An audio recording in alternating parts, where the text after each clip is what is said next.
नमस्कार, मैं आप लोगों का हार्दिक अभिनंदन करता हूं अपने ट्रेडर बार स्टॉक मार्केट 1.0 में। ठीक है, जो लोग फर्स्ट बार विजिट कर रहे हैं सब्सक्राइब, बेल आइकन वगैरह प्रेस कर लें और साथ में अपना ट्रेडर्स बार है तो इसको भी अपना प्यार दें। इसमें भी वीडियो अपलोड होता है डेली।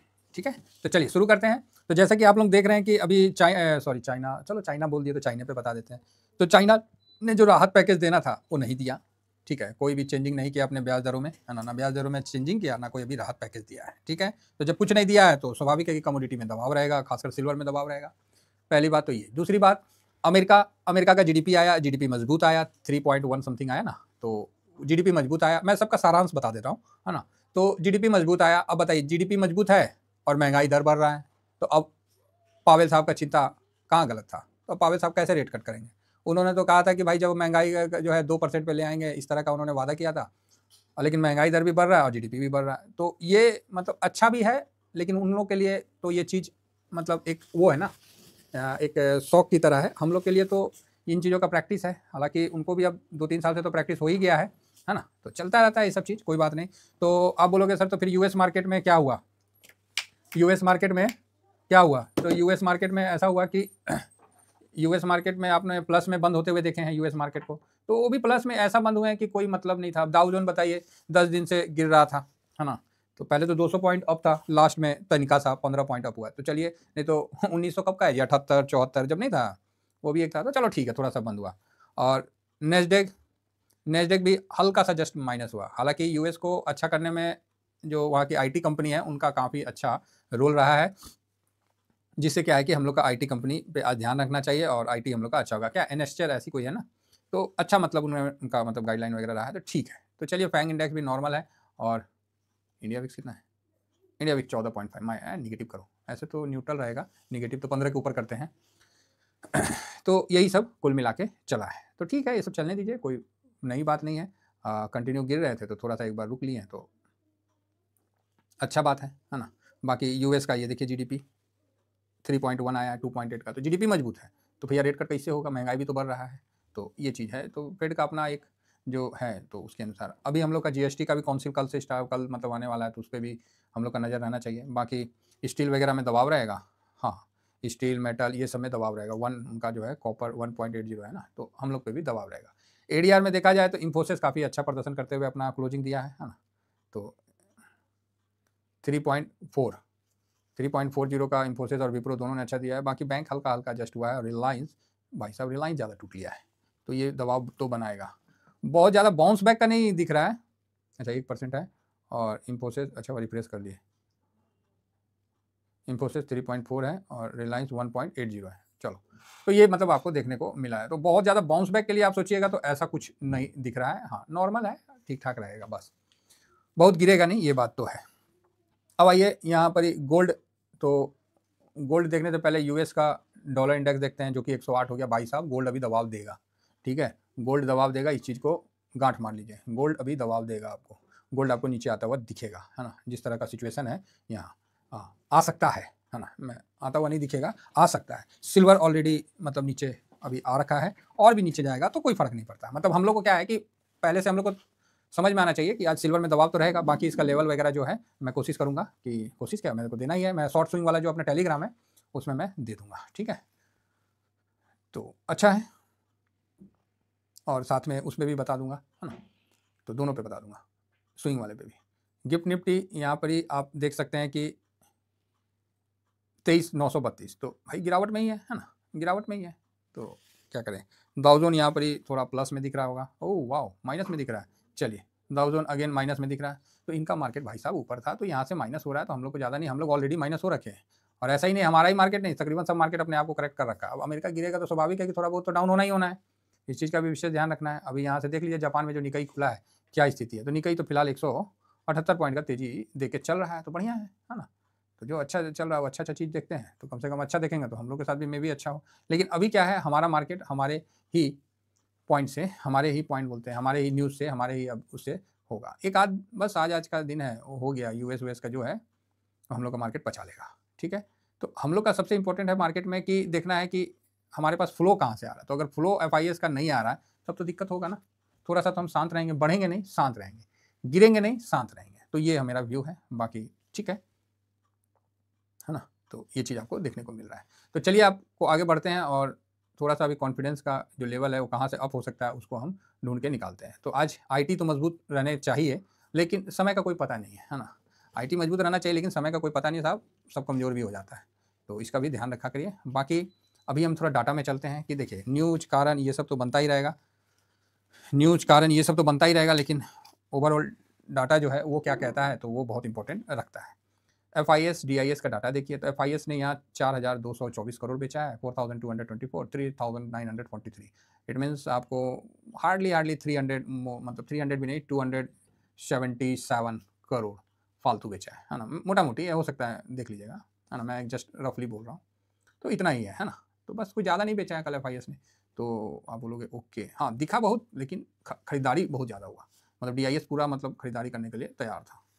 तो अच्छी बात है, इसलिए मार्केट पे बहुत ज़्यादा दबाव नहीं हुआ। तभी तो दबाव नहीं हुआ, फिर भी तो 200 पॉइंट से ज़्यादा निकल लिया हैं। तो अब यहाँ आइए FIS DIS प्रो पब्लिक। देखिए DIS सो स्मार्ट है, बहुत स्मार्ट तरीका, क्योंकि बेचारा FNO कर नहीं पाता है, इसीलिए बहुत स्मार्ट है वो। बिल्कुल उसका जो पोजीशन है ना उसको ध्यान में रखिए, और उसकी बाइंग लेवल नीचे की है। देखूंगा DIS की बाइंग लेवल कहाँ तक आती है। इसमें डाटा निकालने में भी काफ़ी समय लगता है ना। तो फिलहाल FIS 32.50, तो FIS धीरे धीरे करके अपना इंडेक्स का पोजीशन, जो लॉन्ग पोजीशन है, उसको कम करता जा रहा है। ये अच्छी बात तो नहीं है, लेकिन कम करता जा रहा है। एक बार तो नीचे से ऊपर बढ़ा था दिसंबर, अभी उसको कम करता जा रहा है। एक बार तो हमारा भी मन बोल रहा था कि ये 60 तक जाएगा, लेकिन उस समय मैंने आपको बोला था कि अगर ये नीचे चला जाता है तो भी कोई दिक्कत नहीं है, क्योंकि उसके बाद हम लोग भी थोड़ा नीचे की तरफ चल जाएंगे। 1000 पॉइंट ऊपर से नीचे हम लोग आ गए हैं, मोटा मोटी 1000 पॉइंट नीचे आ गए। कहाँ हम लोग 25 को क्रॉस करने का सोच रहे थे, वो उल्टा यहाँ 24 को नीचे चलेगा। यही मार्केट है, और ये कभी भी हो सकता है। इसको हमेशा माथा में, माइंड में हमेशा एडजस्ट करके रखना है। ये नहीं होता है कि ऊपर जाएगा तो भैया नीचे भी तो आ सकता है, ये बहुत क्लियर व्यू है, समझे ना। तो हमेशा हम लोग का ऊपर जाएगा तो भैया प्रॉफिट थोड़ा बुक कर लेते हैं, जब जाएगा तब देखेंगे, है ना, फिर कल खरीद लेंगे। प्रॉफिट बुक कर लिए तो कैश था, अभी नीचे आ रहा तो अच्छा से आदमी खरीद रहा है। ऊपर जाएगा हम प्रॉफिट बुक नहीं करें तो फिर कौन फायदा। इसीलिए मैं बार बार कहता हूँ, मार्केट से नहीं मतलब है, आपको आपका पोर्टफोलियो से मतलब है। आपका पोर्टफोलियो में बदबू आ रहा है क्या? अगर आपका पोर्टफोलियो माइनस हो गया है, आपका पोर्टफोलियो मतलब बहुत माइनस दिख रहा है, मतलब ऐसा दिख रहा है वैसा दिख रहा है, तो कहीं ना कहीं आप डिसिप्लिन से नहीं चल रहे हैं। तो जिनको चेकअप करवाना है वो देख लीजिए, बाकी ठीक है। तो इसका भी ध्यान रखिए, पोर्टफोलियो का जब तक सेटअप नहीं होता है ना, तब तक ऐसे अनारी की तरह खिलाड़ी मत बनिए। अनारी की तरह कुछ खरीदते रहिएगा, कुछ बेचते रहिएगा, तो उससे क्या है कि हम ये नहीं कह रहे कि आपको नुकसान होगा, लेकिन हम ये कह रहे हैं कि जो चीज़ होना चाहिए वो नहीं होता है। आप बोलिएगा मतलब ये है कि आपके पास कुछ है, एक वो बात बोल रहे हैं। अब मौका पे मान लीजिए आपके पास गाड़ी है, ठीक, गए परिवार के साथ घूमने जा रहे, गाड़ी स्टार्ट नहीं होगा, कैसा मूड करेगा, कैसा मूड करेगा आप ही बताइए। फिर धक्का लगाइएगा, उसको ये करिएगा वो करिएगा, फिर तो समय लेगा। अब आप तो मैकेनिक है नहीं, मैकेनिक बुलाइएगा, घर पे मैकेनिक आएगा, उसका थोड़ा जो भी है चार्ज तो लगेगा ना, तो मेंटेन तो करेगा। तो समझिए, एक बात समझिए इन चीज़ों को। तो पोर्टफोलियो से ज़्यादा रिटर्न कमाने का मत सोचिए, पोर्टफोलियो को ऐसा रखिए कि भाई हमेशा रिटर्न देता रहे। हाँ, मैं मानता हूँ पोर्टफोलियो मेरा डबल नहीं हो रहा, मेरे को 50% 60% रिटर्न नहीं दे रहा, कम से कम एक जो जेन्युइन रिटर्न है वो तो देता रहे। हाँ, मार्केट रिटर्न नहीं दिया, उसके बावजूद भी आपका पोर्टफोलियो रिटर्न दे रहा है, समझिए आप नेक्स्ट लेवल के, ठीक है। बहुत कम म्यूचुअल फंड है जो पिछले 15 साल से इंडेक्स को बीट किया है, बहुत कम म्यूचुअल फंड है, बहुत कम। बात समझ रहे हैं? काहे तो उनका अपना ही इतना मेंटेनेंस चार्ज हो जाता है कि कहाँ से बीट कर पाएगा बेचारा। वो भी मेंटेनेंस चार्ज क्यों नहीं ले, तो कई चीज़ है भाई, सब संभालना, ये करना वो करना, स्टाफ है, रेंट है, ये है, तो उस हिसाब से उनका भी गलत नहीं है, वो भी सही है भाई। अपना पैसा लगा के तो धंधा नहीं ना होता है, कितना धंधा करेगा जी। आपका पैसा बना के देगा और अपना पैसा डुबाएगा, ऐसा होता है क्या? नहीं होता है। ये होता है कि आपका पैसा बने ना बने, उनका पैसा बनना चाहिए, ये चीज़ तो फैक्ट है। अगर मेरे इस बात में किसी को गलत लगता है तो ठीक है भाई, बाकी मैं किसी को गलत कहने की नहीं, मैं एक जेन्युइन बात कह रहा हूँ। 48-75, और देखिए DIS कितना समझदारी से कर रहा है। आप ये चीज़ देखे होंगे कि लोग एजुकेशन में इतना खर्चा करते हैं, जब फाइनेंस का एजुकेशन का बात आता है ना, तो उनका ऐसा हो जाए कि ना बस हम बस 2 घुट्टी हमको दे दीजिए, हम पी लेंगे, हम काबिल बन जाएंगे। साहब नहीं होता, नहीं होता। समय देना कोई चाहते नहीं, सब सोचते हैं कि हो सकता है मेरी बात बुरा लगे किसी को, तो भाई मैं पुनः कह रहा हूँ, मैं किसी को बुरा नहीं कह रहा हूँ, मैं एक फैक्ट बोल रहा हूँ जो कि काफ़ी कड़वी है लेकिन सेहतमंद है, समझे। चलिए कोई बात नहीं। तो 28-31, तो यहाँ पे कहाँ थे हम? हाँ, तो यहाँ FIS ने कम किया है और प्रो ने कर रहा है, तो मार्केट आपको गिरेगा नहीं। मतलब गिरना किसको बोलते हैं? बोलते हैं मार्केट क्रैश हो गया। अरे क्रैश का मतलब समझते हैं? 20%। धड़ाम से गिरता है ना जब, वो होता है क्रैश। ये नहीं कि 2-4% इंडेक्स इधर उधर हो गया तो मार्केट मतलब। हालांकि मेरे जितने सब्सक्राइबर हैं नो डाउट सारे मैच्योर्ड हैं, सारे एकदम वेल डिसिप्लिन हैं और मतलब मार्केट को समझ रहे हैं और मुझे खुशी है इस बात की और मैं उनका भूरी भूरी प्रशंसा करता हूँ कि उनको इन चीज़ों के प्रति मतलब जागरूकता हो गया है या मतलब समझ रहे हैं अच्छी तरह से इन चीज़ों को, तो बढ़िया बात है। नहीं तो साहब आप देख लीजिए लोग परेशान हो जाते हैं। अभी स्टॉक वाले को देखिए, सब बेचारे ऐसे परेशान हैं, सब टॉप पे ले रखे हैं। इंडेक्स वाले को देखिए, हमने भी टॉप पे लिया है लेकिन डिसिप्लिन से हम लोग चल रहे हैं और हम लोग खुश हैं अभी भी। ऐसा नहीं है कि हम लोग निफ्टी को यहाँ पर ही बोल रहे हैं कि यहाँ से तुम बढ़ जाओ, नहीं नहीं, जो चलना है चलो, हम तुम्हारे साथ हैं, बस जैसा चलना है चलो हम आपके साथ हैं। नीचे आना आप आओ, ऊपर जाना आप जाओ, हम आपके साथ हैं। हमको मार्केट के साथ जाना है, समझे, एकदम क्लियर है, कोई डाउट नहीं है इसमें। तो अच्छा है, तो यहाँ पर ही बता रहा है कि प्रो यहाँ खरीदा है तो अच्छा है। तो प्रो खरीदा है तो स्वाभाविक है इसका बाइंग रेंज और नीचे आ गया होगा, समझ रहे हैं, बाइंग रेंज और नीचे आ गया। अगर ये 24,000 से ऊपर निफ्टी निकलता है 24,090 के आसपास, तो फिर एक बार प्रॉफिट बुकिंग होगा, पहली बार। अब आप बोलोगे सर 24,000 तो क्रॉस हो, अरे 24,000 जस्ट एक लेवल है, कोई नहीं है, ये कोई फर्क नहीं पड़ता है। वो अंकों का जोड़ है, वो देखने में ऐसा दिख रहा है 24,000, भाई कभी भी निकल सकता है। मैं पुनः कह रहा हूँ, नीचे में 23,700 बहुत इंपॉर्टेंट सपोर्ट है, 800 ठीक है, समझ रहे हैं ना, 900 ठीक ठाक है।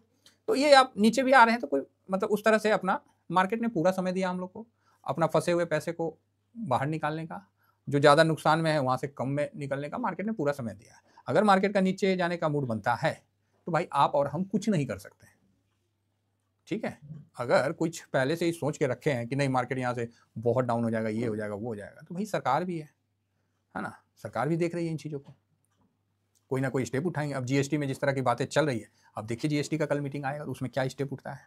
तो आप बोलोगे सर जीएसटी को कैसे कवर करें, भैया हम जीएसटी को नहीं कवर कर रहे हैं, ये न्यूज़ है, ये आएगा चल जाएगा। ड्यूरिंग मार्केट में अगर कुछ इस तरह से दिखता है तो मैं आपको जरूर बता दूंगा और वो अपना चैनल पे ही बताऊंगा, क्योंकि यूट्यूब पे नहीं ना बता सकते हैं, समझ रहे हैं। यूट्यूब पे आप नहीं ज़्यादा उस तरह का बातें कर सकते हैं कि आपका ये हो जाएगा वो हो जाएगा, नहीं सब नहीं बोल सकते हैं ना। और ऐसा नहीं है कि हम लोग 100% सही होते हैं, हम लोग भी गलत होते हैं सर, ठीक है। तो इस चीज़ों को बहुत क्लियर समझिए। तो फिलहाल मेरे को इंडेक्स का जो फ्यूचर का डाटा देख के कुछ ज़्यादा खराब नहीं लग रहा। देखिए टीआईएस की मानसिक स्थिति कितने मजबूती से अपने आप को थोड़ा थोड़ा खरीद रहा है। हम लोग भी तो एक तरह से कहीं ना कहीं तो इसी की तरह चल रहे हैं ना, हम तो स्टॉक में भी नहीं लेते हैं, हम तो खाली इंडेक्स में चले, तो हम भी तो कहीं ना कहीं डीआईएस की तरह चल रहे हैं। तो डीआईएस देखिए अभी भी कम से कम 20% का कैश रखा है इंडेक्स में, तो इसका ध्यान रखिए। 20% का ये डीआईएस 68 तक जाता है, तो इसका विशेष ध्यान है। अगर आज भी एफआईएस बेच दिया और प्रो बेच दिया फिर तो हम नीचे जाएंगे, इसमें कोई डाउट नहीं है, ठीक है। चलिए आगे बढ़ा जाए। फिलहाल अब हम डाटा पे डिस्कस करते हैं, क्योंकि न्यूज़ तो बतेरे आ रहे हैं और एनालिसिस में न्यूज़ कोई हमें मतलब नहीं होता, हम लोग डाटा देखते हैं। तो सबसे पहले पीसीआर। तो पीसीआर एक ऐसा डाटा है जो कि क्षणिक भर में बदल जाता है और इसका जो इंट्राडे करते हैं उनको लिए ज़्यादा काम आता है, हमारे लिए जस्ट एक टूल्स है जिसको हम कवर करते हैं। अरे 60.61 है ना, अरे कभी कभी दिक्कत हो जाता है। और ये 43 सॉरी यहाँ 0.87, तो डाटा हल्का है, पीसीआर ठीक है, न्यूट्रल है, नीचे भी जाने का दमखम रखा है, ऊपर भी जाने का, तो इनसे कोई प्रॉब्लम नहीं है। ये मतलब जस्ट लाइक एक ड्राइवर की तरह बैठा हुआ है, तेज चलाओ लो से चला दिए, धीरे चलाओ लो से धीरे चला लिया, इसका कोई रोल नहीं है बेचारे का, है ना, इसका कोई रोल नहीं है। हाँ ये है कि जब ड्राइवर सुत उठ के बैठता है तब वो बढ़िया ड्राइव करता है, मतलब आपको गड्ढा गुड्ढा से भी बचा के चलता है। अब पूरा दिन भर का टाइट ड्राइवर रहेगा और उसको बैठा दिया, फिर गड्ढा उड्ढा धड़ाम धुरूम निकाल कर जाएगा, ओकर बाप के गाड़ी है तो वही चीज़ है भाई, जब ये 80 है उससे नीचे है तो थोड़ा सा मतलब ठीक है नॉर्मल मूड में। अब जैसे 50 60 इस तरह का 40 का आ जाता है निफ्टी का, तो ये बहुत फ्रेश रहता है, ये ऊपर भागने के लिए तैयार रहता है, समझे ना। अब यही 140 रहेगा, 150 रहता है, तो वहाँ क्या कि टाइट रहता है पूरा, मतलब ओवरबॉट जोन रहता है, तो वहाँ से मतलब उठापटक करो, जो करना है करो, उसको कोई फर्क नहीं पड़ता, तो ये चीज़ है। अब आइए पीई के बारे में, तो यहाँ 22.05, 14.05 और ये 16.57, 43.32। देखिए अभी ये थोड़ा सा ज़्यादा है, तो ये नीचे चला है ना, 40 के आसपास आ जाए या 41 के, मतलब 40 और 41 के पॉइंट में आ जाए ना, तब बड़ा बढ़िया है। ये इसको भी थोड़ा नीचे आने दीजिए, इसको भी थोड़ा नीचे आने दीजिए, और इसको तो कम से कम मैं इस बार उम्मीद करता हूँ कि 21 से नीचे आ जाए, चाहे साइडवेज ले जाइए लेकिन लाइए इसको। आया नहीं है, कितने दिन से पीई ऊपर ही टंगा है, जैसे 22 के नीचे आएगा ना हम न्यूट्रल कर देंगे, हम चलो आज ही न्यूट्रल कर दिए, छोड़ो कल के बदले हम आज ही न्यूट्रल कर दिए, निगेटिव नहीं करेंगे, लेकिन ये नीचे आएगा, मार्केट थोड़ा शांत रहेगा और थोड़ा नीचे में माइनस में बंद होगा ना, ये नीचे आएगा, ठीक है। तो ये भी बढ़िया है, ये भी बढ़िया है सर, कोई खराब नहीं है। अभी पीई भी ठीक है, ऐसा नहीं है कि यहाँ से ऊपर नहीं जा सकता है। तो सबसे इंपॉर्टेंट है यहाँ पैसा लगना। अब पैसा लगने के लिए FIS अभी बेच रहे हैं, वो खाली बेचना बंद कर देना, ढंग से काम हो जाएगा, उसी में हम बढ़ना स्टार्ट कर देंगे। ठीक है, खाली वो बेचना बंद करें, तो ये इंपॉर्टेंट चीज़ है। तो चलिए इन सभी चीज़ों पे हम लोग डिस्कस कर लिए हैं। और रही बात, थोड़ा वीडियो लंबा हो गया क्या? हाँ लग तो रहा है, चलो डिस्कशन में हो ही जाता है। क्या खुल रहा है? हाँ, तो यहाँ साहब हम लोग देखते हैं कि ये FIS यहाँ पर ही निगेटिव है ना, DIS पॉजिटिव है, प्रो को हम न्यूट्रल रखते हैं, इंडिया विक्स ऑलमोस्ट निगेटिव हो ही रहा है, लेकिन चलो न्यूट्रल रख लेते हैं। आ जाए PCR न्यूट्रल है, गोल्ड ऊपर से नीचे आया है, तो गोल्ड ऊपर से जब नीचे आया है तो ठीक है ना, SIP का रखने का है, थोड़ा सा निगेटिव रख रहे हैं, आज इसको थोड़ा निगेटिव कर देते हैं, है ना। गोल्ड सिल्वर थोड़ा निगेटिव है तो कोई बात नहीं। क्रूड ऑयल नहीं यार, गोल्ड को हम निगेटिव नहीं कर सकते, न्यूट्रल। गोल्ड क्या है ना, मेरा वो है हार्ड कोर है, तो उसको हम निगेटिव तो नहीं करेंगे, न्यूट्रल कर देते हैं कि चलो नहीं ऊपर भागेगा जहाँ गिर के एक बार देखिएगा ना, जो गिर के एक बार में लो बना देता उसको नहीं तोड़ता है। क्रूड ऑयल पॉजिटिव है, US मार्केट न्यूट्रल है, न्यूट्रल ही समझिए, हालांकि निगेटिव तो दिख रहा है मूड माहौल इसका। रुपया निगेटिव है फर्स्ट क्लास। डॉलर इंडेक्स ये सबसे ज़्यादा मार किया हुआ है, यही सबसे ज़्यादा मार किया हुआ है। तो मैं इस सेंस में आपको गोल्ड को भी ना आज न्यूट्रल कर रहा हूँ, बहुत पत्थर रख के। ठीक है, चलो कोई बात नहीं। 1 2 3 4 निगेटिव, 1 2 2 पॉजिटिव, 1 2 3 4 5 न्यूट्रल। तो ये डाटा आपके सामने निकल के आ रहा है। ठीक है, हालांकि अगर मान लीजिए गोल्ड को हम नहीं भी करते हैं तो 3 हो जाता है और इधर 6 हो जाता है। तो कुल मिला के बात वही है कि आपको गैप डाउन में स्टार्ट होगा, तो मुझे लगता है कि शुरू में ही जो बॉटम बनाना है बना देगा आज के लिए, आज का मतलब लो बना देगा। उसके बाद मार्केट साइडवेज ज़्यादा जाने का है। ठीक है, तो यही चीज़ है, साइडवेज ही मार्केट रहे तो हम लोग के लिए भी अच्छा है। साइडवेज मार्केट कुल मिला के ठीक है साहब। तो यहाँ फिलहाल GST का हाँ 21 तारीख से है, तो इसका भी ध्यान में रहेगा मार्केट, इसको भी। अब इसका हम प्रिडिक्शन कैसे कर दें? वो GOM था ना, कौन था, उसने दिया है, तो ठीक है, उनका काम है वो देने का, वो अपना DFA दिया है। अब देखिए GST काउंसिल में उसको अप्लाई करे नहीं करे, ये जो है बड़ी अंदरूनी बात होती है, बहुत सीक्रेट बात होती है, और इन चीज़ों को हम लोग अभी तो कुछ भी नहीं बोल सकते हैं। तो देखते हैं जैसा होगा, हम उस पर निगाह बना के रखते हैं। आज जहाँ ऐसा कुछ होता है तो उस चीज़ के बारे में आपको बता दिया जाएगा। ठीक है, फिलहाल मार्केट एक रेंज बाउंड में रहना चाहिए। थैंक यू वेरी मच, जय हिंद, जय भारत।